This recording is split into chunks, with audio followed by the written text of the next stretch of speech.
Yo, listen. There's something came apart inside the pan. The transmission gave out about a week before I finished the M3, and I was just driving other vehicles. And then once I got the M3 done, I kind of forgot about this truck. But then I needed to move some scrap metal and move a trailer, and I was like, man, I can't live without a truck. Even though we did buy the Chevy, I gotta have my Ram 2500. You guys that have a Ram 2500, you guys know what sort of vehicle this is and how versatile and how cool you feel driving it down the road. Dang, the bolts are loose too.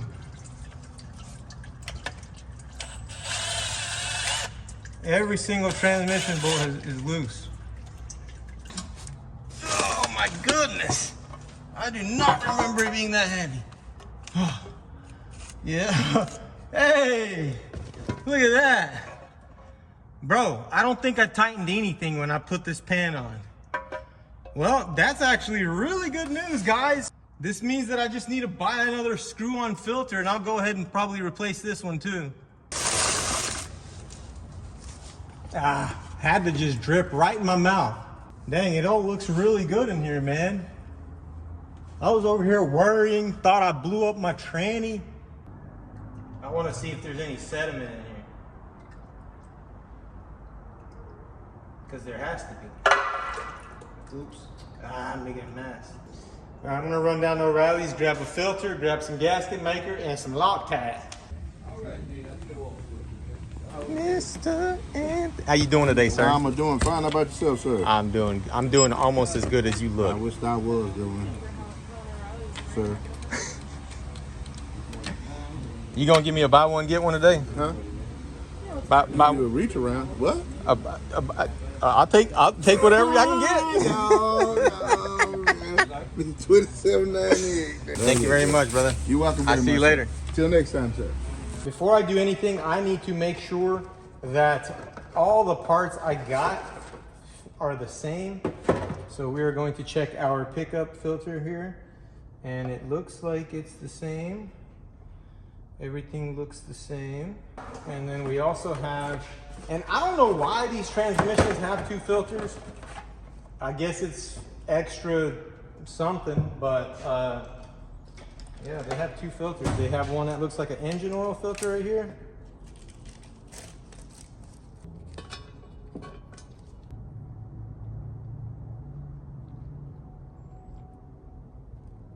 That looks right. I don't think I torqued anything.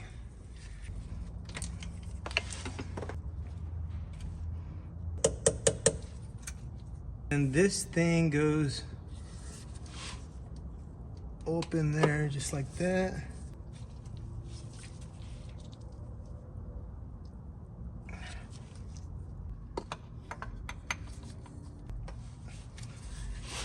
The thing is how tight is this supposed to be?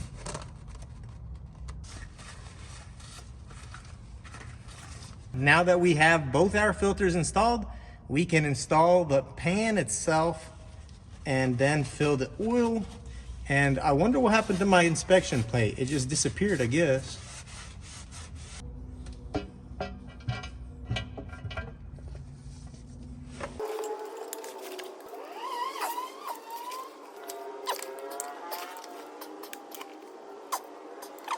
Now that I've got my filters back on and my oil pan is installed, I went ahead and upgraded my thermostat. It's not really a thermostat. This is actually just a free flow plate. It allows the transmission to start cooling right away. And the reason why I did this is because my transmission always operated at a little bit higher temperature than normal, and it never seemed to run at the right temperature. Now that I have this free flow block here, I think that is going to correct the issue. And also there's one more thing I forgot to show you guys. This is my screw-on filter that ended up falling off, and it is attached to the transmission by this little plastic bung or nut or whatever this thing is called. And these things right here, they always end up breaking or they end up falling off. So I upgraded to this stainless steel part. This is an extra one I have. I got an extra one just in case. And with these, you can actually tighten them down a lot harder. So now we have one less point of failure. The next thing I need to do is replace my pressure sensor and my speed sensors.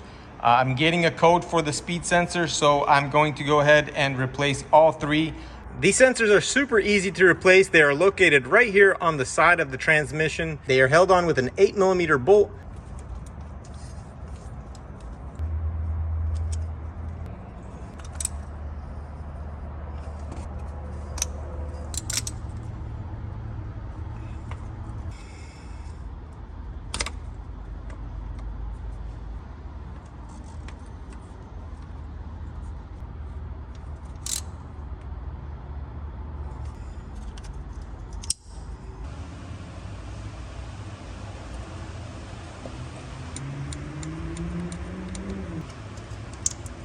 There we go, and that's it.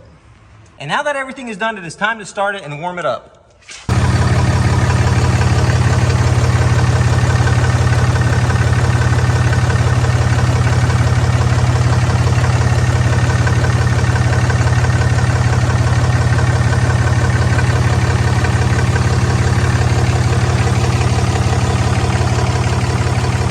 Guys, the Cummins is ready for the maiden voyage, and disregard all the dirt and nastiness. We have not had time to clean it. The main thing is that it's running and driving, so we are going to do the first test drive and see how the transmission works.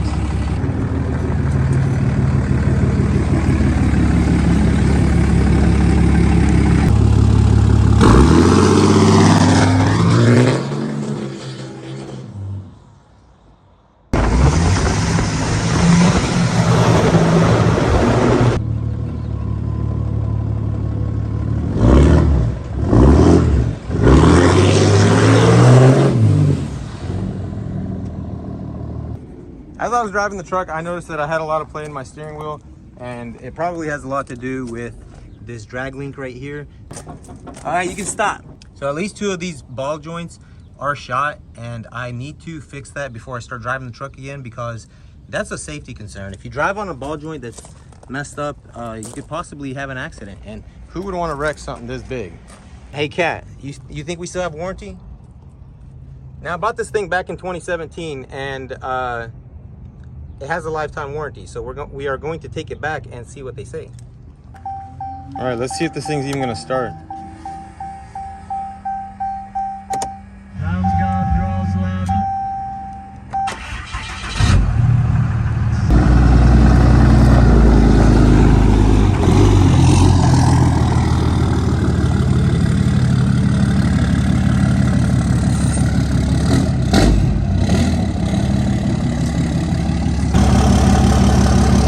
So removing the drag link is actually very easy. All you have to do is straighten out these cotter pins right here. I already started straightening that one out. Get the right socket and take that loose. And then we have to take this off right here. It's just a couple of 13mm bolts. That removes the Fox steering stabilizer.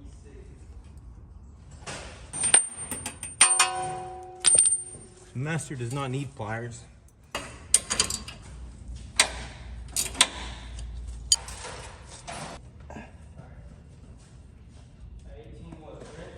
No, socket.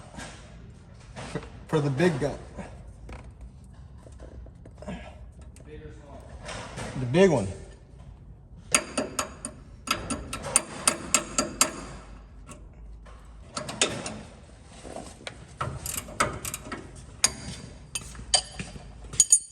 Give me that. That's for the small one, bro.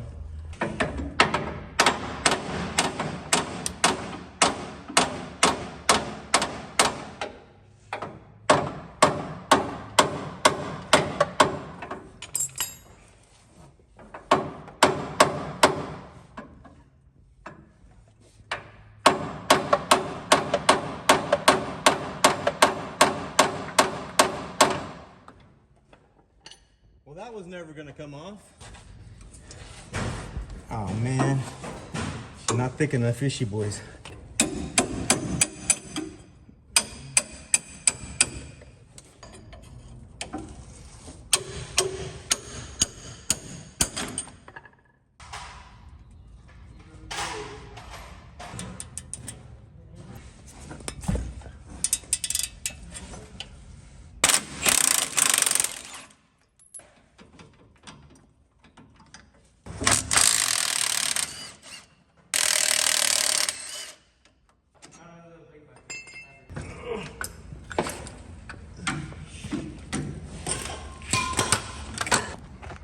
I didn't say you were that weak. I know you're gonna do it. You have no choice.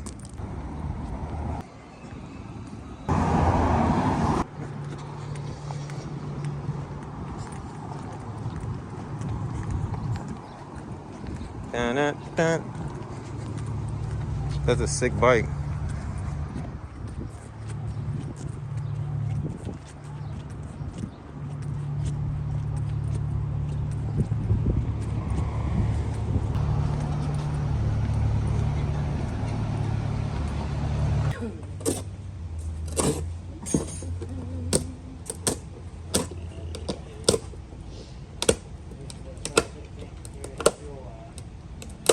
Now I'm about to call Mr. George. Bro, you don't know how to cut a strap? No. Get the rest of them. You gotta do an unboxing. Dang, look at that.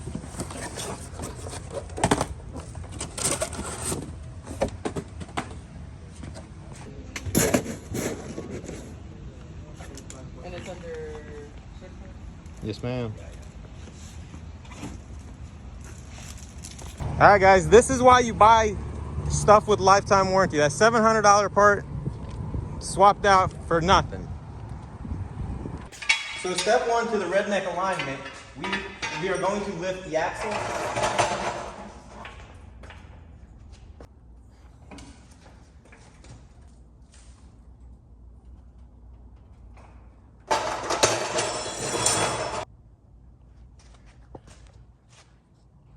Sir, can I have my creeper back?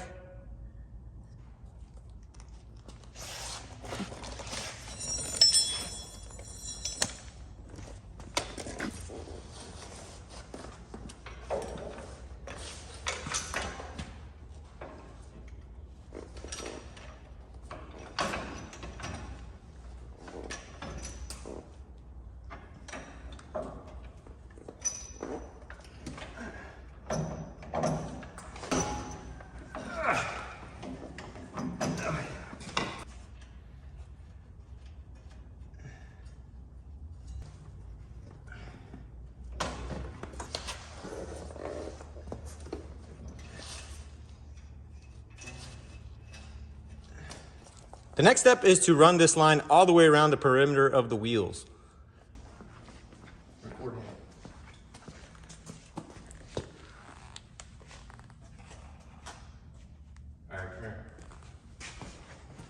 You take your string and you go dead center of the wheel. You want this string to go right across that star. So, yeah. All right, let's go. Come around here, same deal. And once we get it tight, we will adjust it and make it perfect. So it doesn't really matter right now, but it's good to get it right. And make sure you move super fast, that way this rope roll burns the crap out of your fingers. All right, we come to this wheel, we set it to the star, and I'm pulling it pretty tight right now because, you know, if you've ever done masonry work, you'll know that you need a tight string. We want to be right on the star.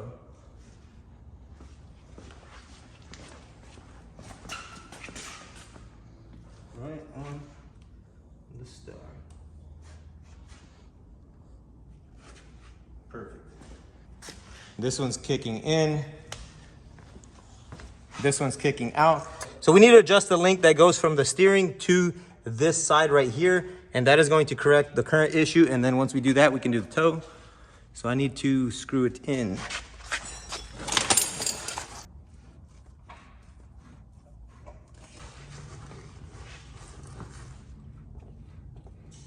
Tell me when it gets straighter. You know what I'm talking about?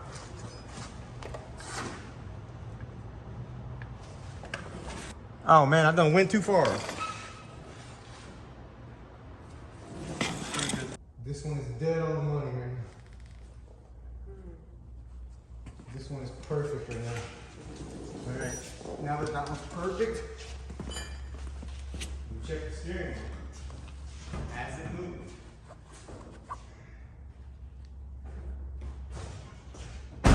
Steering wheel has not moved. How does this side look? Almost perfect. Now you want a little bit of toe in. So if you look at this line right here, you will see that all the edges are touching perfectly. That means we are 100% lined up, rear wheel to front wheel, and we have lined up this side, which is the side that connects to the steering wheel, and the steering wheel is set perfectly straight. So now all we have to do is adjust this side. But it's super easy to fix that. All we have to do is spin this part right here. I actually need to remove this thing because I don't need it on here. Well, ladies and degenerates, we have completed the alignment. We've got the steering stabilizer back on. I did install a little bit crooked because I don't want to take that back apart. I've got the alignment perfect and it will be fine. I do not care. It is a little bit off, but it is what it is. You know, it's a conversation starter, if anything. And Cat he's out. He's been working all day. Poor thing, look at him. So the next step is we need to grease all the greasable parts that are on the suspension. Now, from the factory, this truck does not come with greasable ball joints, but I did do a little bit of an upgrade and now I have greasable ball joints. So I keep them greased, and I have the greasable sway bar links as well. And I also have the steering stabilizer here. I'm gonna pump all this full of grease and then we're gonna take it for a little spin ski. Cat, you wanna go for a ride in the Cumans? Look at that, guys. Straight and true, baby. Straight and true. That's what I'm talking about right there. When you do them string alignments, you're going down the road, you're driving straight, your steering wheel straight. Stupid seatbelt, man. Who the heck wears seatbelts? Look at that. Even on the rough roads, still drive straight. Even on the roughest of roads, this thing is driving straight. I love it. You cannot go wrong. String alignment, baby. Let it go, let it roll. How do you guys know that lining something up that has 37-inch tires on it is not exactly easy? And they charge $250 for that service, but guess what? I don't need their services because I did it myself and it drives perfectly. And obviously it's not going to be 100%, but it's good enough for who it's for. And I've never had a problem with tires wearing. And stop looking at my steering wheel. You guys are mean. And I love how tight the steering wheel is now. Like, now when I do this right here, it actually reacts. The truck actually wags when I'm wagging the wheel. So I'm gonna park this thing and get back into the Beamer. So I was going to drive the Cummins home tonight. That way I could show you guys how it does on the freeway, but I actually have a date tomorrow. So you guys are gonna have to hold off on that, but wish me luck for tomorrow, and I will see you guys in the next one. Peace out.